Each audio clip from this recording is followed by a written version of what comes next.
This is, I believe, the last and final track off the new record. Yep, this is track number 12 off the new album, Closer Than You Think.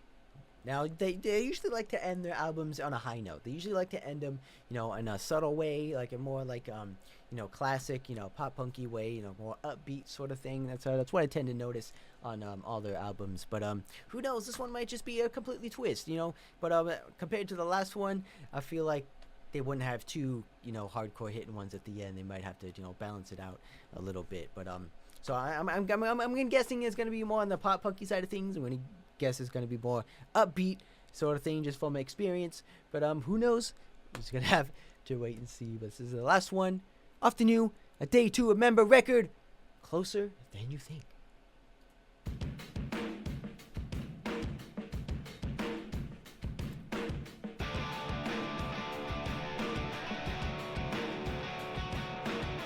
Seems like we're gonna go punk on this one.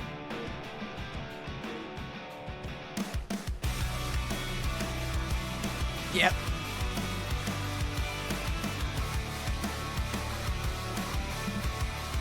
Give me that Blink energy.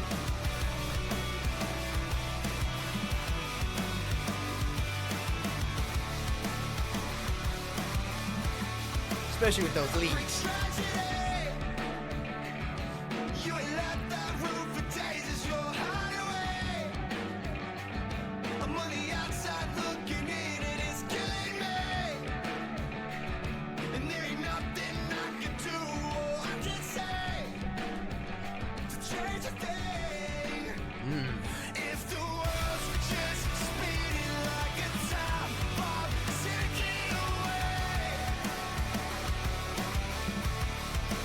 Very classic punk.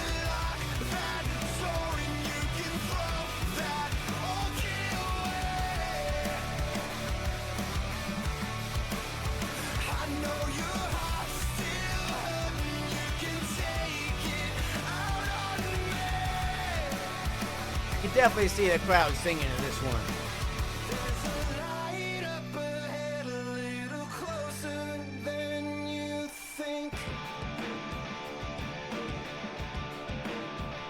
Very classic punk, though.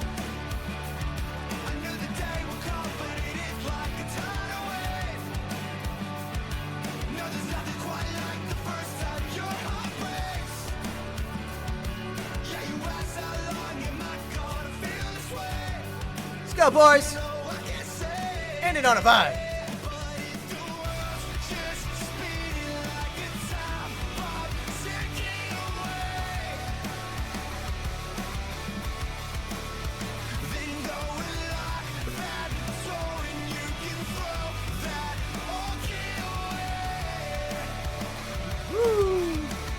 I like when Jamie plays with those vocals.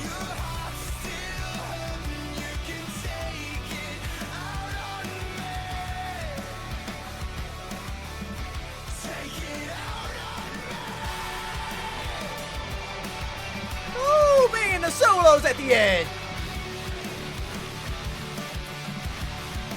Oh, so overdriven.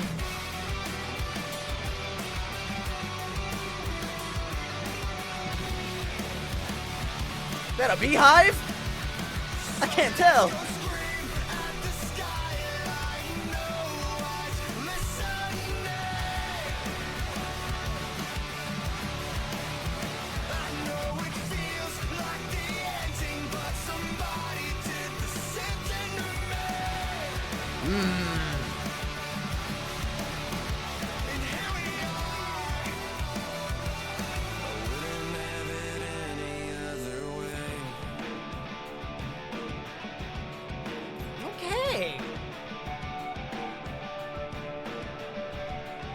Ooh, a little harmonic.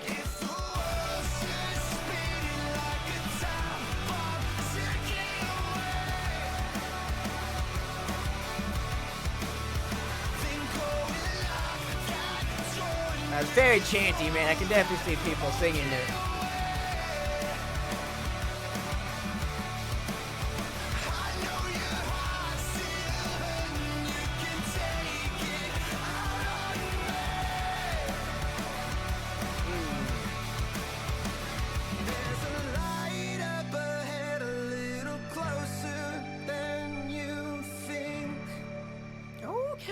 ladies and gentlemen. Okay.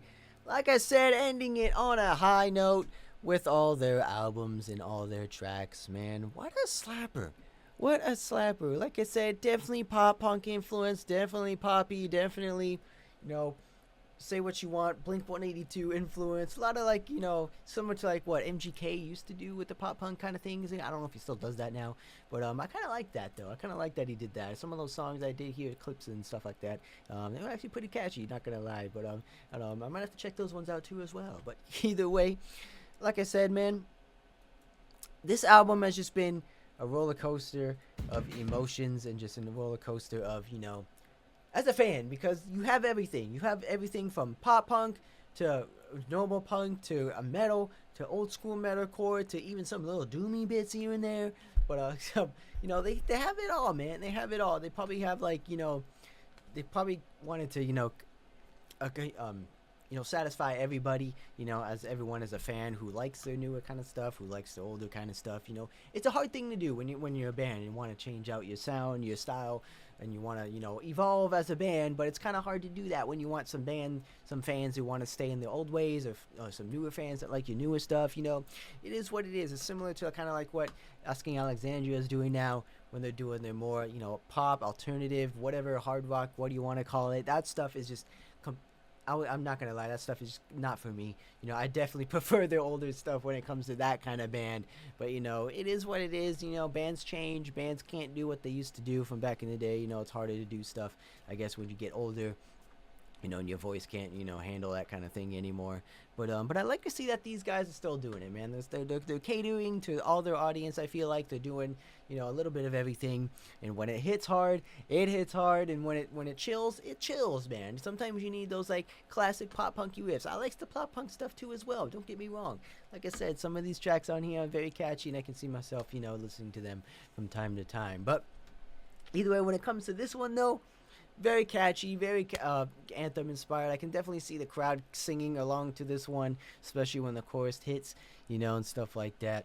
But when they did like the little break, kind of after the second chorus, when they did that kind of like ambient, harmonic kind of stuff, I wish they went that a little bit more. I wish they played that a little bit more. They could have did some crazy, some cool stuff when they did like the echoey, harmonics and stuff like that. They could have did some like echoey stuff with the other leads, and let it go on for a little bit longer before they went back into it. I don't know. That's just me. But either way, not a solid track. Either way, solid album nonetheless. From 12 tracks. I believe. I'm glad that it's 12 tracks. I'm glad that it's not lower than that, because that's, from anticipating these guys for so long and teasing albums, and you want the most from your favorite band, and you want the most songs to jam out to, because you never know when they're gonna bring out some new stuff yet again, because you never know what new album or what new stuff or who knows, it might be the last album your favorite band ever creates. So you gotta want to accept it while you can and appreciate it while you can as well, because these guys are definitely evolving. They definitely headline shows now. They definitely prove that they're popular amongst all the other bands, so their fans definitely love them. They definitely love them for that. But I'd like to see that they slip in some like nostalgic, old school stuff for us old school fans in there as well. But yeah, ladies and gentlemen, so far. So probably one of my, definitely wasn't expecting this album to be this good. Not gonna lie, I thought we were gonna get like another, similar reaction to the last album. But this one turned out to be even better. I would say it's even better. It's a step up from that album, I believe. Because the last one, I just felt like it was too alternative. It was too weird. It was too, they were trying a little bit too more on the electronic side of things. But this one, they stripped it down. They have some electronic stuff, but not as much. They added synths, though. The synths is a plus for me. Gotta do some more synths, boys. Gotta add some more synths in there with the classic factor. But yeah, the new stuff aside to old stuff, very solid, worthy album. If I were to give it an honest rating, let's see here. Let me look at all the tracks here first again. I would probably give it, because not gonna lie, there was like 2 tracks I believe that weren't as great, that I did not like as well. But if I minus those 2 tracks, I would have to give it maybe a solid 8 out of 10. Solid 8 out of 10. It's not perfect. It's not the best album. I still think Common Courtesy is probably one of my favorite albums from them as well. That one's obviously a 10 out of 10 for me. But this one is I would say close second. I mean, not close. I mean, there's, you know what I mean. Close, you know. There's obviously other, like, the old school albums don't compare as well because they're just masterpieces on their own. But this one, I want to give it. It's up there. It's definitely up there. It's definitely not one of their worst albums. It's not one of their, you know, least. Probably one of their worst albums is like you know, Bad Vibrations. I believe that wasn't really one of their best ones, personally, in my opinion, as well. But like I said, ever since Common Courtesy, man, everything before that has just been a masterpiece. But like I said, they're trying new stuff. They definitely love their alternative. They love their overdriven guitars. I could definitely see that, but it's not my type of tone. But you know, I appreciate it. When it sounds good, it sounds good nonetheless. My boy Jeremy here, spreading his vocals far and wide, from cleans to choruses to growls to deep tones. I just wish he did more of the deep tones, personally, because he could still do it. He could definitely still do it, in my opinion. But you know, it is what it is. We can take what we can get, and we can just only hope for more heavy hitting bangers in the near future. Hopefully this isn't the last album they ever make, because it will definitely be a disappointment nonetheless. But Volume 1 definitely it's bothering me. It's definitely is bothering me, because you can't name something Volume 1 without having something to come after that. You know what I'm saying? Because you can't name, you know, you can't tease something without, you know, giving them, you know, something else after that. You know what I'm saying? Because, you know, Volume 1, it's giving me a little bit of an itch. It's itching me a little bit. So hopefully we get some stuff later this year. Hopefully they bring out some Volume 2 at the end of the year or early next year yet again. I don't know. We're just going to have to wait and see, ladies and gentlemen. But that has been the A Day to Remember's Big Old Album, Volume 1, live stream. I appreciate you guys for watching. Appreciate for those of you who stopped by, and appreciate you guys for watching all my videos as well. And we're just going to have to keep doing these. More albums are coming in the near future. More albums are coming your way, so I'll definitely do some more reactions for you guys as well. We still got a couple more coming out later this year, so we're just gonna have to wait and see what more surprises at the end of the year has to hold for us. But yeah, so that has been A Day to Remember, big old album. Be sure to hit that subscribe button, especially new here, because we're going to do that bang on the channel. You don't want to miss out on a single one, I guarantee you that. And I'll see you guys in the next one.